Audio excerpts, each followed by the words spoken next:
Banksy's works and very existence continue to entice, entertain, provoke, and baffle audiences all over the world.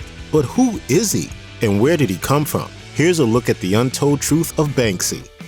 Even global art icons have to start somewhere, and Banksy's somewhere was Bristol, UK. He started painting walls as part of a gang called the Dry Breads Crew, and at first, he was a fairly conventional freehand artist. According to Smithsonian Magazine, Banksy was known to run in Bristol's down-market, working-class Barton Hill district.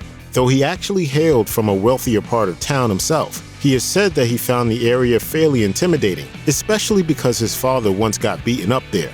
Banksy's street artist name was a process of trial and error. He originally experimented with monikers such as Robbin' Banks, a play on robbing banks. However, he ultimately settled on the decidedly less gangster-like Banksy because he felt it packed more of a punch and was also vastly easier to spray on the wall. This focus on quickness would also eventually be crucial in the development of his signature art style. Banksy has worked with installations, elaborate sculptures, film, and even plain old paint on canvas. However, he's best known for his stencil graffiti works. According to Smithsonian Magazine, the artist realized the possibilities of stencil technique when he was 18 years old and realized he needed to be faster with his graffiti to avoid the cops. That's when he was inspired to use stencils, which he said also had the bonus of carrying a symbolic message. All graffiti is low-level dissent, but stencils have an extra history. They've been used to start revolutions and to stop wars. Of course, there are other versions of the story too, with the BBC noting that Banksy's stencil works are strongly influenced by a French artist called Blek the Rat, who has been doing stencil graffiti for decades. So maybe Banksy's work isn't quite as innovative as you might have thought. According to Smithsonian Magazine, Banksy moved his base operations to London sometime around 1999. This was also when he started truly embracing anonymity, reportedly for at least two reasons. One was his desire to avoid the police, and the other was his realization that working as a faceless artist would bring an extra layer of mystery to his work. Whatever the reason, as his street art started popping up in various cities, the enigmatic Banksy started drawing comparisons to heavyweights of graffiti art, such as Keith Haring. Soon, the serious art circles couldn't resist him. In 2001, Banksy and a group of other street artists set up a successful guerrilla exhibition in a tunnel in London's Rivington Street. 2 years later, he mounted his own turf war expedition in a repurposed warehouse in Hackney. It was a massive success, and the art circles of the city fell head over heels for his carnivalistic themes, which included a live cow with an Andy Warhol portrait on its side, along with a chimpanzee version of Queen Elizabeth II. Just like that, Banksy had taken over.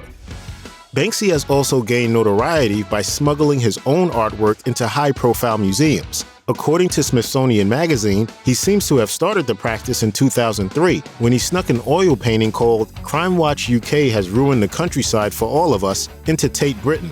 Since then, he has performed similar art insertion stunts in several major museums, including the iconic Louvre, the British Museum, and New York's Metropolitan Museum of Art. Don't think for a second that Banksy limits himself to just museums, though. In 2013, he went to New York and created a series of artwork stunts across the city that drew citywide attention from fans and detractors alike, and caused Mayor Michael Bloomberg to send the NYPD's anti-vandal squad out to capture him. You running up to somebody's property or public property and defacing it is not my definition of art. One of Banksy's most high-profile and mysterious artistic endeavors was the 2010 feature documentary Exit Through the Gift Shop, which he both directed and appeared in.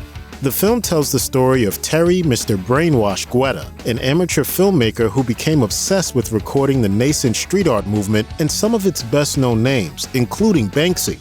Partway through the movie, though, the roles get reversed, as Guetta becomes a successful street artist while his subject Banksy takes over the making of the film, which is now about Guetta. This guy tried to make a documentary about me, but he was actually a lot more interesting than I am, so now the film is kind of about him. Seeing as noted prankster Banksy is credited as the director, and the film seems a lot like mocking commentary of the art world, people have suspected that Mr. Brainwash is actually Banksy's creation, and Guetta is just an actor. However, both men have insisted that the events of the movie are entirely true. Besides, The Guardian notes that Guetta has been sued for some copyright issues with his art, which suggests there's at least some validity to the claim that he's a separate artistic entity. It was at that point I realised that maybe Terry wasn't actually a filmmaker, and he was maybe just someone with mental problems who happened to have a camera.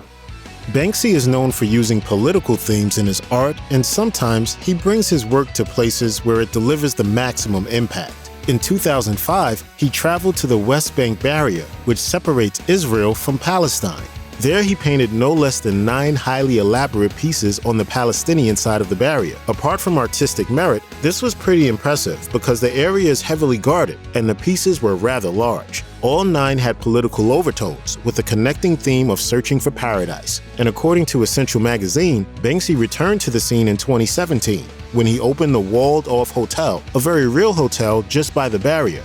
In an example of refreshingly honest advertising combined with typical Banksy dark humor, the business's tagline was, "The worst view in the world." The West Bank barrier isn't the only heavily guarded area Banksy has managed to infiltrate. As the BBC reports, in 2006, the artist somehow managed to smuggle a life-sized replica of a hooded, orange-clad Guantanamo Bay prisoner into Disneyland and managed to set it up inside the Big Thunder Mountain Railroad ride area. The figure reportedly remained there for 90 minutes before it was removed. Speaking of Disneyland, perhaps Banksy's biggest flop was his large-scale 2015 exhibit, Dismaland, a self-described amusement park. Welcome to Dismaland. The twisted, sinister Disneyland parody contained works by Banksy himself and a group of famous artists, including major names like Damien Hirst. From its ruined, rotting fairy tale castles and police van fountains to the long lines, elaborate security, and perma-grimacing personnel, it was custom designed to be a sarcastic, kitschy experience. The public certainly seemed to like it, to the point that the ticket website crashed. However, some critics expressed disdain for the massive exhibit's easy sarcasm, cheap shots, and ultimately meaningless nature. Mike Noodleman of Business Insider called Dismaland, quote, bad and boring. The Guardian's Jonathan Jones described the experience in a similar fashion, calling it, quote, thin, threadbare, and quite boring. Ouch. Regardless of what you think about Banksy's actual art, there's no denying the fact that his impact on the art scene has been massive. His global popularity has not only turned his work from vandal street art to valued high art, but it has also influenced the value of graffiti street art in general, something journalist Max Foster called the Banksy effect. As such, Banksy's stunts have been key to the legitimization of street art as a valued art form. Though he's not considered a pioneer in street art like Jean-Michel Basquiat, Banksy's fame and mainstream popularity has been instrumental in developing the movement and helping it find its market. The Maddox Gallery even compares the elusive artist to Andy Warhol because both men have, quote, redefined what art is to a lot of people. While monetizing art might not seem like the most noble endeavor, it's actually pretty useful not just for the artists themselves, but also for the environment they operate in.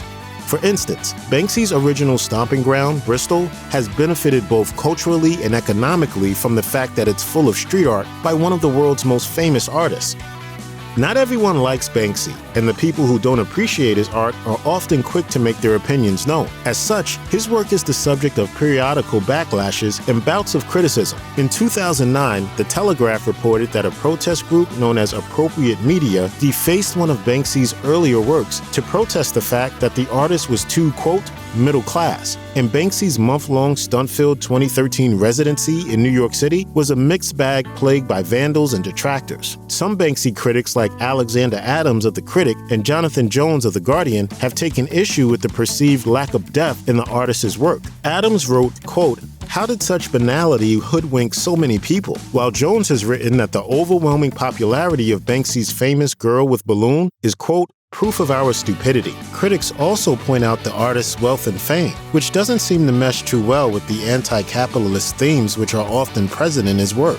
To be fair though, it's hard to see Banksy spending his days sitting on a huge bag of cash and cackling. He has been pretty generous with his money, having supported various charities over the years, including funding a boat to rescue refugees in the Mediterranean. One of Banksy's most famous escapades came in 2018, when he put a painting based on his famous Girl with Balloon to auction at the esteemed Sotheby's auction house in London. The painting eventually sold for a very respectable $1.4 million, but Banksy had an ace up his sleeve. The second the sale happened, the painting let out a beeping alarm and went through a shredder cleverly hidden within the frame. Unsurprisingly, the situation caused much confusion. Sotheby's head of European contemporary art, Alex Banksy, said in a press conference, "I'll be quite honest, we have not experienced this situation in the past, where a painting is spontaneously shredded upon achieving a record for the artist."